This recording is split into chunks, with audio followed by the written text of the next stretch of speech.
Hola chicos, Química 51. Vamos a ver uno de los protagonistas, los ácidos, que suelen tener fama de fuertes. Bueno, pero hay alguna explicación para cuando son fuertes y hay otras explicaciones para cuando no son fuertes, es decir, son débiles. O sea, los ácidos y también sus amiguitas, las bases, pueden comportarse con fortaleza o con debilidad. Vamos a ver si queda explicada bien por qué son fuertes. Reciben el nombre de ácidos fuertes aquellos que están completamente disociados en disoluciones diluidas. Vamos, dicho de otra manera, si cuando un ácido se coge sus moléculas y logra que todas se disocien, podrá actuar con fortaleza en las situaciones. Pero si no logra que todo se disocie, sino que la mitad de las moléculas se le quedan en paro, sin trabajar, sin disociarse, y solo tiene unas pocas disociadas que harán la auténtica función de ácido, pues entonces ese ácido, cuanto menos tenga disociada, será más débil. Bueno, la explicación, esta sería una, es decir, en función de su concentración de disociación, o sea, en su grado de disociación. Pero otra es por su misma naturaleza, por su misma estructura, por los átomos que tiene, sus fuerzas internas que les unen, y estos átomos, por lo que sea, pues abrazan poco al hidrógeno. O sea, si tiene tres átomos diferentes, que es el caso del sulfúrico, azufre, oxígeno e hidrógeno. Entonces, el azufre y el oxígeno sufren un gran enamoramiento, una gran cohesión entre ellos y descuidan al hidrógeno. El hidrógeno que dice, sí, pues en cuanto venga alguien llamándome ligeramente, yo me voy. Y esa afinidad de irse, esa facilidad para marcharse el protón del hidrógeno, es lo que da carácter ácido. Y si esta afinidad es mucha, que enseguida se escapa, pues será un ácido fuerte. Así, un ácido fuerte, en principio, solo a la vista, o a la sensación, sería fuerte si tiene gran energía de hidratación, es decir, que coge mucho el agua, que deshidrata las cosas. Bueno, las deshidrata tanto que te puede dar la misma sensación si coge un objeto orgánico, que sabes tú que está compuesto de carbono y agua fundamentalmente, con la misma composición en cuanto a su composición cuantitativa de átomos, pues entonces ese ácido se las apaña para sacar de ese cuerpo orgánico átomos de hidrógeno y oxígeno formando agua, se lo roba y que deja solo el carbono. Por eso que a menudo aparecen estas sustancias como carbonizadas. Sí, es que la han metido en el sulfúrico y se ha quedado carbonizada prácticamente. Le ha robado de tal forma el agua, es decir, tiene una gran capacidad y una gran apetencia de agua, de hidratación, y la sacan de donde fuera. Y también, lógica está, por lo contrario, porque tiene poca afinidad protónica.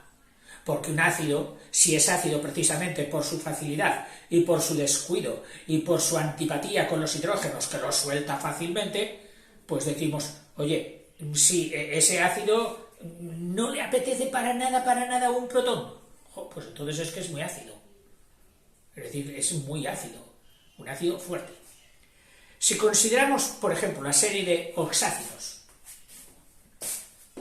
la serie del SO4H2, del sulfúrico, de su compañero del azufre en el mismo periodo hacia abajo de la tabla periódica, el selenio, que se combina también con 4 oxígenos y con 2 hidrógenos, dando el selenúrico, ácido sulfúrico, ácido selenúrico, y el teluro, el siguiente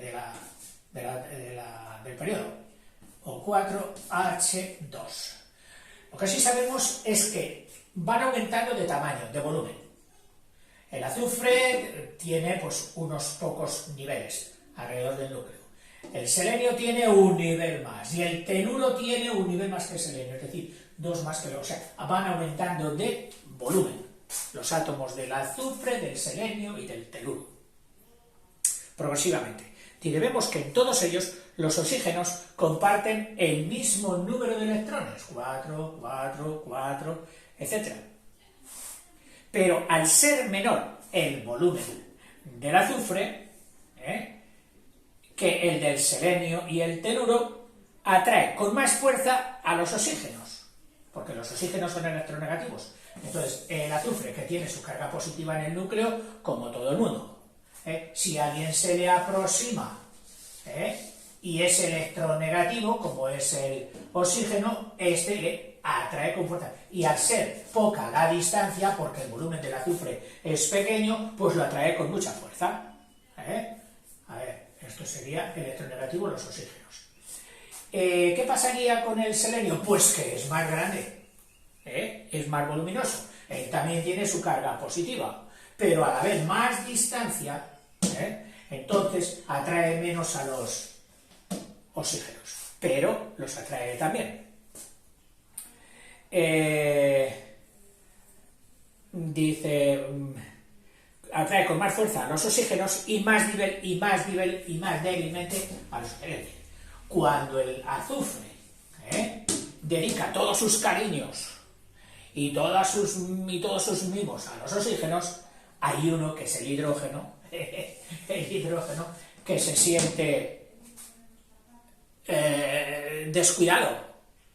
Y entonces dice, sí, vosotros estáis ahí en vuestros arrumacos, sí, pues yo me largo. Y entonces el hidrógeno se desprende con mucha facilidad, más que aquí, porque aquí los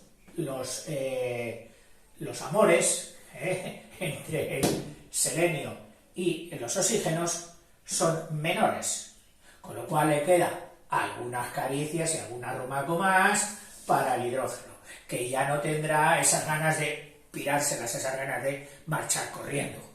Y mucho menos todo esto se repite con más intensidad todavía en el caso del teluro, que sí, pero aquí la distancia es larga, a los oxígenos los atrae poco, con lo que les atrae menos, con lo que los hidrógenos o el hidrógeno, los dos hidrógenos, se sienten un poquito más queridos y atendidos por el núcleo grande. Y entonces ya no se marchan con esa misma facilidad. O sea, el azufre es el más ácido de los tres. Eso por lo que refiere a los osácidos. Un ejemplo también de una explicación en el caso de los ácidos osácidos, pero no del grupo del azufre, selenio, teluro, sino en el grupo de los halógenos. Y vamos a coger el primer halógeno. Bueno, no es el primero. El primero sería el flúor. El segundo, el cloro, que es uno de los más activos dentro de la química. Bueno, que sin despreciar al flúor, por supuesto. Pero vamos, que el cloro lo tenemos por todos los lados. Y entonces nos pone un ejemplo de los distintos ácidos del cloro. El cloro puede ir con un oxígeno, con un hidrógeno, con 2 oxígenos y un hidrógeno, con 3 oxígenos y un hidrógeno, con 4 oxígenos y un hidrógeno. Bien. El nombre, recuérdalo, cuando había 4, el primero, el de menor valencia, era hipooso, hipocloroso. El siguiente se quitaba ya el prefijo hipo y quedaba solo el sufijo oso, cloroso. El siguiente estrenaba sufijo el ico, clórico, y el siguiente estrenaba prefijo y sufijo perclórico. Hipocloroso, cloroso, clórico, perclórico. Muy bien.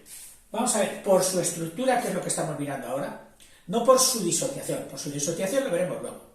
Ahora estamos mirando las razones de ser fuerte o débil, de su fortaleza, por la estructura. Hemos visto en el caso del azufre selenio teluro que era su volumen. Vamos a ver aquí, en el caso de que sea el mismo átomo el cloro. Bueno, pues resulta, ya ves tú, que no va a ser el halógeno cloro el que marque ahí su principal cariño, su dominio en dar amores o quitar amores, quitar afinidades o quitar afinidades, sino que va a ser el oxígeno, porque el oxígeno es más electronegativo que el cloro. Entonces aquí el protagonista y la decisión de ser más ácido o menos ácido va a depender más del oxígeno que del cloro, de la forma siguiente. Dice, el número de oxígenos va aumentando en la serie.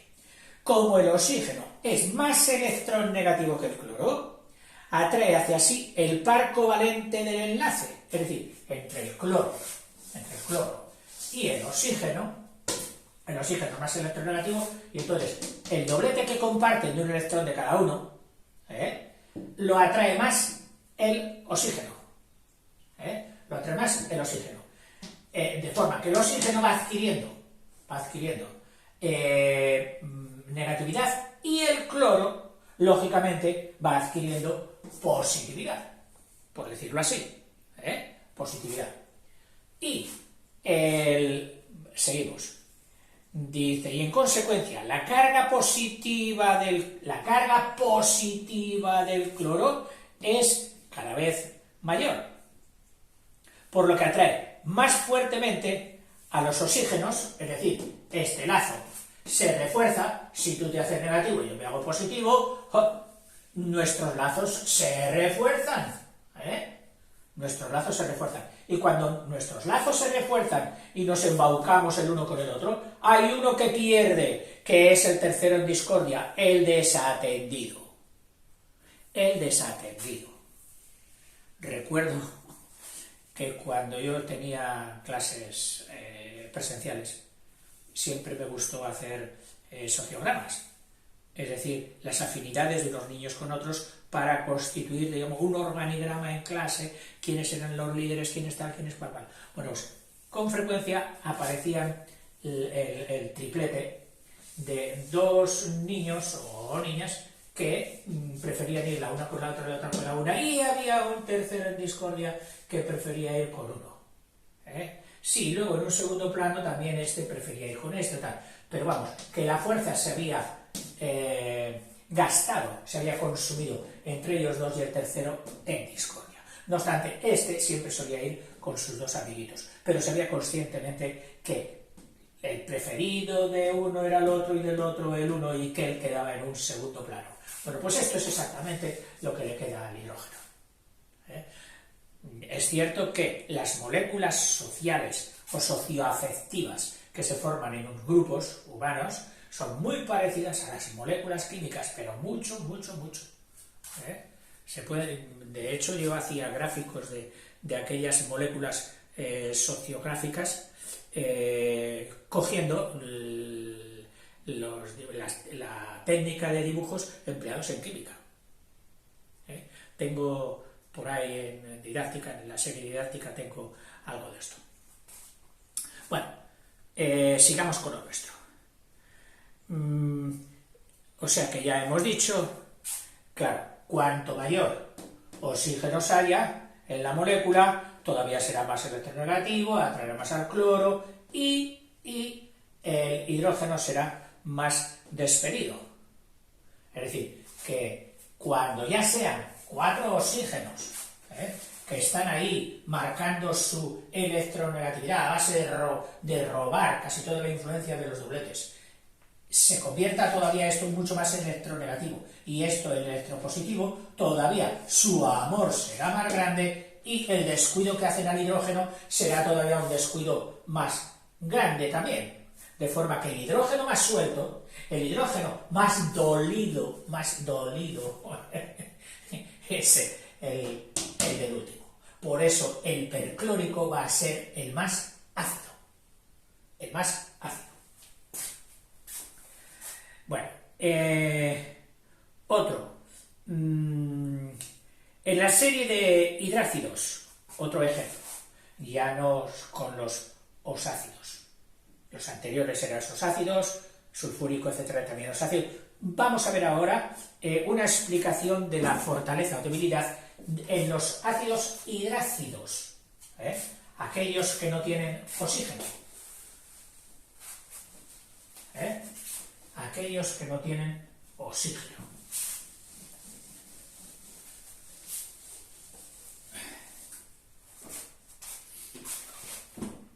Dice, en la serie de los hidrácidos,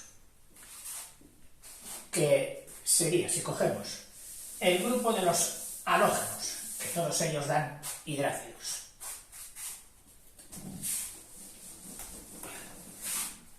Todos ellos dan hidrácidos, y empezaríamos por el flúor, en cabeza, con su hidrógeno dando el fluorídrico. Luego el cloro, dando el clorhídrico, aunque ya hemos visto otros comportamientos del cloro, pero cuando llevaba oxígeno. Ahora no va a llevar oxígeno, tendrá otro comportamiento. Flúor, cloro, bromo, bromídrico y yodo, iodídrico. Pues bien, el ácido más fuerte dice que es este, el iodídrico. Vamos a ver por qué. Por supuesto, el volumen de los átomos va aumentando a medida que va hacia abajo, porque tienen más ¿cómo se dice? Más orbitales. Iodídrico. Y el más débil, lógicamente, sería el fluorídrico. Porque la afinidad protónica disminuye al bajar en la serie. Dice que la afinidad de protones es lo que tienen que soltar para ser un ácido.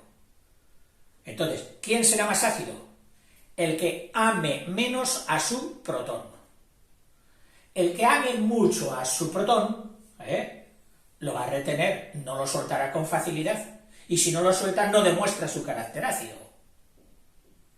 Sin embargo, el que ame poco a su hidrógeno, al protón del hidrógeno, lo soltará con más facilidad. ¿Quién lo amará menos? Pues supongo que también será cuestión del volumen.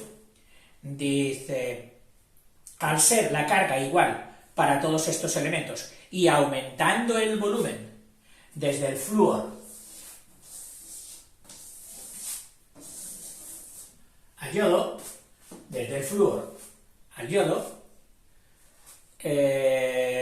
la fuerza que este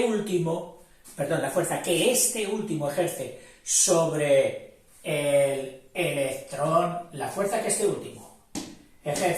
sobre el electrón de su hidrógeno para formar la covalencia, porque en principio forman una covalencia, un doblete, de un electrón del yodo con el electrón del hidrógeno. Entonces, claro, las cargas positivas que deberían atraer al electrón del hidrógeno están tan lejos, que le atraen poco. Y si le atraen poco, este electrón del hidrógeno dice, no me presta ninguna atención, es que no me atrae nada. Dice, ¿sabes qué? En cuanto venga alguien por ahí, yo me voy. Pero claro, al romperse el doblete, ese electrón del hidrógeno se marcha con su protón, porque el que se va es el hidrógeno. Entonces se marchan, se despiden, el hidrógeno se despide y reacciona con aquel que venga. Total que esa facilidad para soltarse del hidrógeno es lo que va a hacer el carácter ácido mayor del iodídrico. Su volumen le impide atraer convenientemente al átomo de hidrógeno y por lo tanto le tiene más mosqueado para que se le marche a las primeras de cambio. Espero que todas estas alusiones con sentimientos humanos a lo mejor te pueden dar risa, pero es que yo las veo muy didácticas, por lo menos mi experiencia con niños y con adolescentes siempre me dio resultado. los valores afectivos para los niños son muy importantes. Entonces, cualquier cosa donde puedas hacer una analogía de eso que estás explicando, química, física, matemáticas, con valores afectivos, suele dar un muy buen resultado. Bueno, dice... Bien, o sea que se va. En conformidad con la teoría de Bronsted, un ácido, que era la de los conjugados, un ácido fuerte tendrá como conjugada una base débil. Esto ya es otro concepto. Ahora ya hemos acabado las explicaciones de las causas de la fortaleza o debilidad de un ácido. Hemos visto que mayormente es cuestión de volúmenes de los átomos implicados. Bueno, pues ahora viene otra cosita, que es que el señor Bronsted viene con la suya otra vez y dice, a ver, aquello de los conjugados, ácido, pues dice que un ácido fuerte se conjuga con una base débil y viceversa. Un ácido débil se conjuga con una base fuerte. Y aquí el profe nos pone un ejemplo de cómo se daría esto en concreto con el clorhídrico y el agua. Dice, un ácido fuerte tendrá como conjugada una base débil y un ácido débil tendrá una base conjugada. Así, por ejemplo, el clorhídrico, que sabemos que es un ácido fuerte cuando está suficientemente disociado, etcétera, etcétera. No, si tienes sus moléculas no disociadas que no quieren entrar a trabajar es disociarse, partirse, para luego reaccionar, pero supongamos que las tiene disociadas tal, bien, pues el clorhídrico es un ácido fuerte. Un ácido fuerte tendrá tal, así por ejemplo, el clorhídrico. ¿Y a quién nos coge al reaccionar o al estar en contacto con el agua, que nos la pone así, H2O, se disocia de la siguiente manera: el cloro negativo y el hidrosonio positivo. Ahora bien, ¿quiénes son aquí o dónde están los débiles y los fuertes, los ácidos y las bases? Pues dice, en el caso del clorhídrico, o sea, todo dependiente de esto, A ver, quizá. En el caso del clorhídrico, ¿qué es lo que realmente, o sea, todo esto viene de aquí? Comportamiento del clorhídrico. El clorhídrico pasa de ácido fuerte, pasa a cloro negativo. Este haría de ácido fuerte que se conjuga con su ion cloro, que hace de base débil. Si tuviéramos que poner, a ver, este lapicero, ácido fuerte,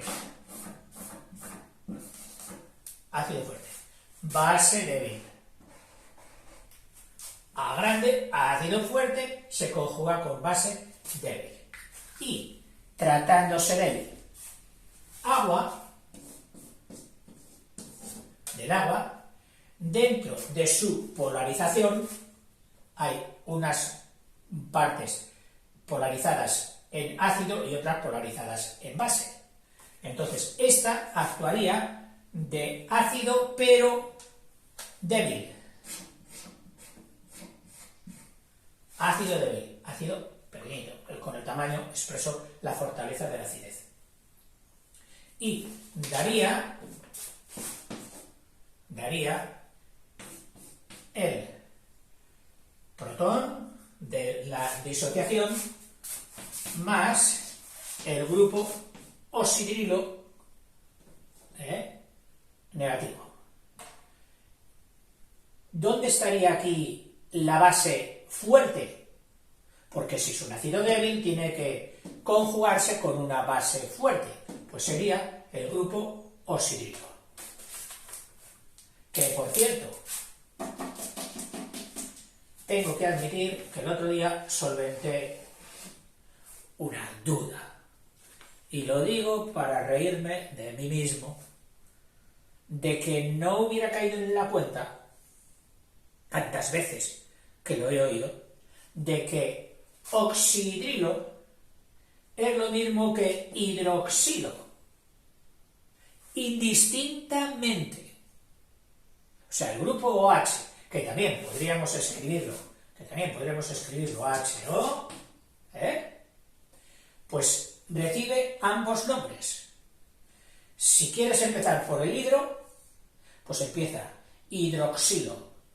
Y si quieres empezar por el oxi, oxidrilo. Lo mismo. Dios mío. Dice, acabo de caer del caballo. Ahora me entero. Bueno, pues digamos como aquel. Dice, nunca es tarde si la dicha es buena.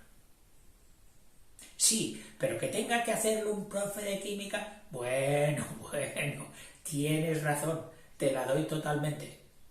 Pero ya sabes que este profe, primero, no es específicamente y solamente de química. Procuro hacer todo lo que puedo, ya lo ves. Que precisamente por mis esfuerzos, yo creo que de ahí se derivan mis artilugios, mis estrategias para hacerlo entender a aquellos que puedan tener más dificultades. O sea, que no hay mal que por bien no venga. Un profe poco avispado, pues mira, tiene el bien de que se esmera mucho y lucha mucho por poner estrategias, ejemplos, para que lo entendamos. Un profe que sabe mucho y que solo da química, ese ya pasa por la química a 100 por hora. Vamos, que lo ves llegar y ya se te ha ido y tú has dicho, ¿qué ha dicho? Esto pasa. Y tú lo sabes. Y yo creo que sí. Y yo también lo he padecido. Bueno.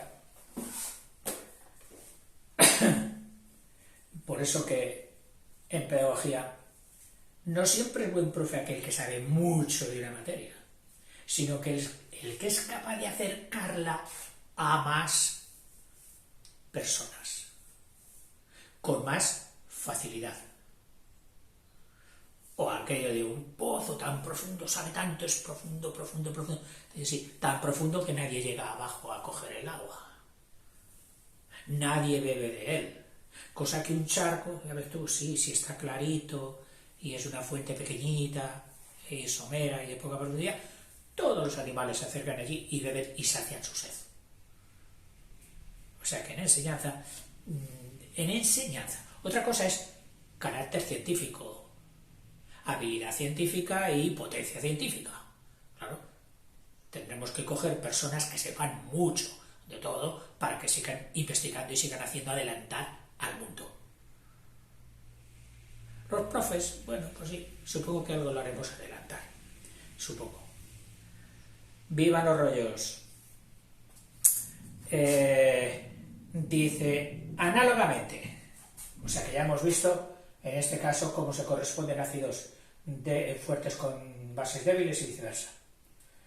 Dice, análogamente, es decir, por otro lado, después de todo esto que hemos visto de fuerzas, de fuertes y débiles de los ácidos, dice que, y ahora viene el aspecto de lo que te decía yo, de tener a tu gente, a tus iones, molécula, de tener a tus iones disociados, trabajando en el tajo, que se levantan por las mañanas y van a trabajar, que no se quedan ahí en casa tranquilitos sin disociarse. Es decir, con qué mayor o menor cantidad te disocias. Te disocias. Si no estás disociado nunca puedes hacer ni de ácido ni de base. Para hacer de ácido de base tienes que disociarte. Entonces, análogamente, por lo tanto, las bases se dicen fuertes o son fuertes si se disocian completamente en sus iones. Es decir, si logran que todas sus moléculas se pongan a trabajar y no se quede ninguna en casa en el paro. Y serían débiles si solamente se disocian una pequeña fracción. Si de todas las moléculas que tiene, solo logra despertar por las mañanas a unas pocas y mandarlas a trabajar. Entonces ese ácido o esa base serán débiles. Claro, si no se disocian, si no trabajan, no hay efectos. Si solamente se disocia una pequeña fracción de las moléculas. Son bases fuertes, y ahora nos dice quiénes son bases fuertes, es decir, aquellos que logran que sus moléculas, sus niños, o sea, sus personas se pongan a trabajar, se disocien y se pongan a trabajar. Dice, los hidróxidos de los metales alcalinos. De los metales alcalinos. Litio, sodio, potasio, litio, sodio, potasio, etc. Por los hidróxidos, estos son bases fuertes. ¿Por qué? Porque se disocian mucho. Porque no se quedan las moléculas en casa paradas, no, salen, se disocian, se parten y actúan. Si han de actuar como base, pues como base. O sea que son fuertes las de los hidróxidos de metales alcalinos. Y sin embargo, son bases débiles las del siguiente grupo. Las del berilio, magnesio, calcio, bario, radio, etc. Que este sería el grupo 2, los que llaman alcalinotérreos. Estos son los alcalinos, estos son los alcalinotérreos. Estos dan bases fuertes, porque se disocian mucho, porque logran que nadie se quede en la cama dormido, y estos tienen más dificultad para sacar a sus moléculas y que salgan a trabajar, que salgan a disociarse, que son los alcalinotérreos. Eso en cuanto a bases. Vayamos a ver en cuanto a ácidos. Los ácidos débiles serían, pues eso, los que no han logrado que sus moléculas salgan a disociarse y a trabajar. Dice, son los que tienen numerosas moléculas sin disociar. Es decir, que todavía están en la cama. Existe un equilibrio químico, para marcar esto, de cuántos se quedan dormidos en la cama y cuántos se van a trabajar, existe lo que habíamos visto en vídeos anteriores, que es el equilibrio químico. El equilibrio químico. ¿Te acuerdas? Una sustancia se disociaba en dos sustancias. Y como era una reacción reversible, había un momento en que ya estaba en equilibrio. Ya no funcionaba la flecha ni en un sentido ni en otro. O mejor dicho, funciona en ambos sentidos, pero con la misma intensidad. Cuando funciona más en la intensidad de ida, pues estará disociándose activamente. Y cuando ya no funciona del todo, pues es que ya son tanto los que se disocian como los que se asocian. Ese es el equilibrio. Pues cuando se da ese equilibrio entre las moléculas no disociadas y sus iones. Las no disociadas estarían aquí y los iones estarían ahí. A ese equilibrio, evidentemente, podemos aplicar la ley de acción de masas. Ejemplo, sabemos que son ácidos débiles, el acético, el del vinagre, el carbónico, el CO3H2, sabemos también que es ácido débil el sulfídrico, el SH2, etc. Sea, por ejemplo, el acético. Vamos a coger como ejemplo el acético. El acético, que era CH3COOH, pues se disocia en este ion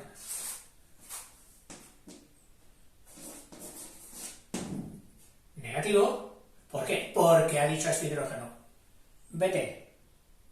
Y al mandarle fuera está manifestando su carácter ácido, de mandar fuera a los protones. Más hidrógeno.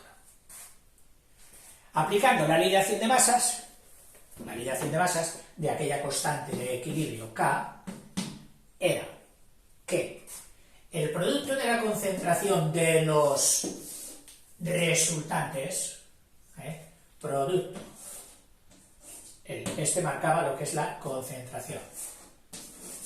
Aquí está siendo por producto multiplicado. ¿De quiénes? Del grupo CH, CO, negativo, a ver si el negativo lo pone fuera o si lo pone dentro, porque aquí esto es para concentración, no para ion. La concentración de este grupo, del ion negativo, multiplicada por la concentración del ion positivo. Partido por la concentración, que cada vez sería menor. Claro, si esto se va a seguir asociando, la concentración del cuerpo inicial será menor cada vez, para que esto sea más partido. Es decir, cuanto más logre mandar fuera a trabajar, menos se quedan en casa. Partido por la concentración del acético que todavía no se ha disociado. Bien, el carácter ácido se manifiesta en el hidrógeno. ¿Qué ocurre?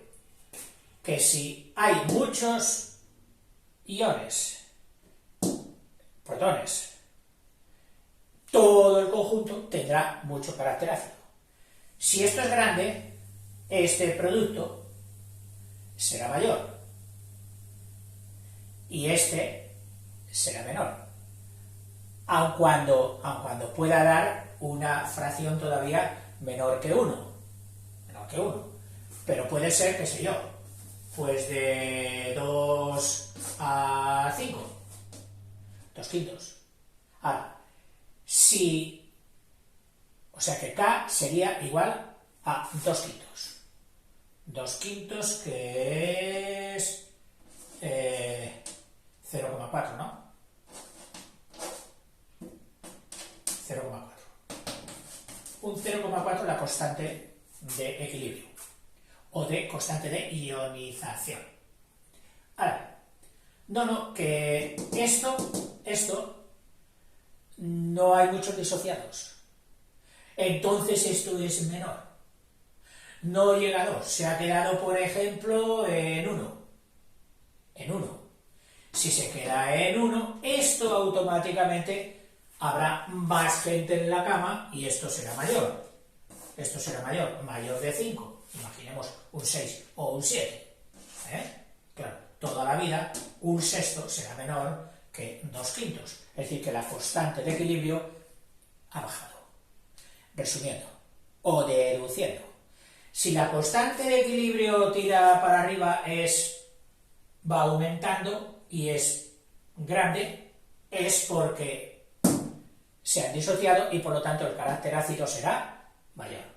Si la constante de equilibrio se ha quedado en poco porque no logran disociarse, estos no quieren salir de la cama, solo han salido unos pocos a trabajar, pues entonces la acidez será menor.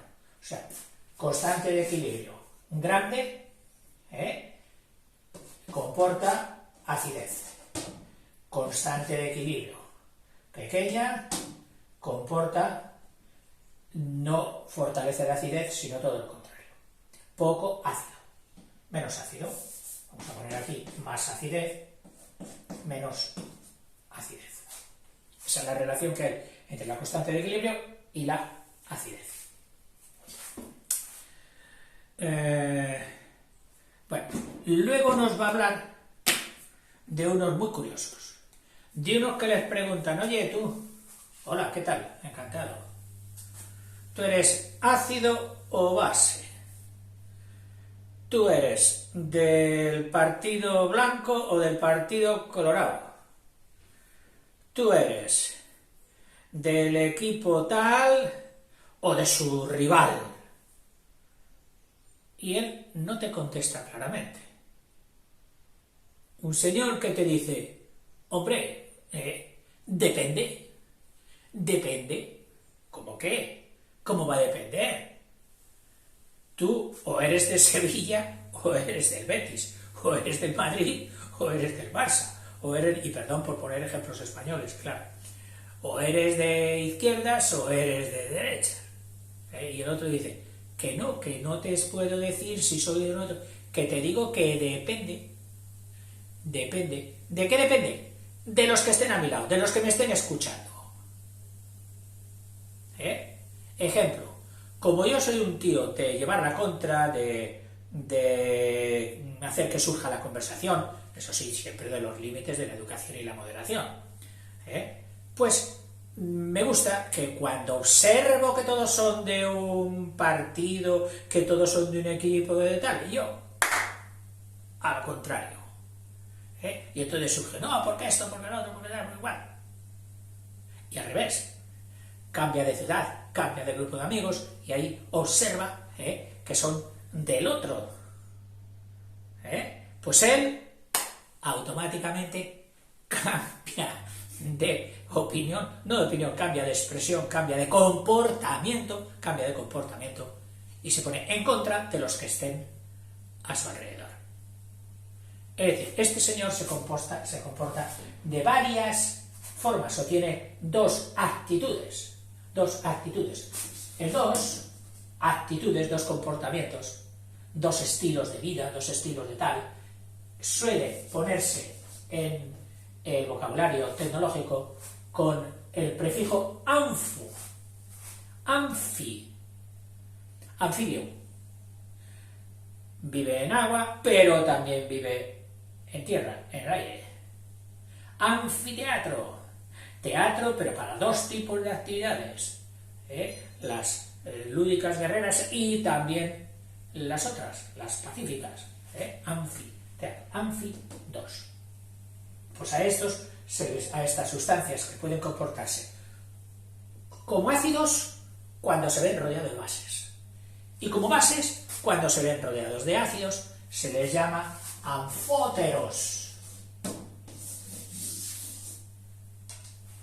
que en realidad es un comportamiento anfótero. He dicho que esto te lo iba a decir en el vídeo siguiente. Disculpa, casi ya un poco más y lo acabamos. No, mejor que te lo explique con un poquito más de intensidad el porqué de este comportamiento. En realidad son grupos anfóteros, por eso les suele llamar también anfolitos.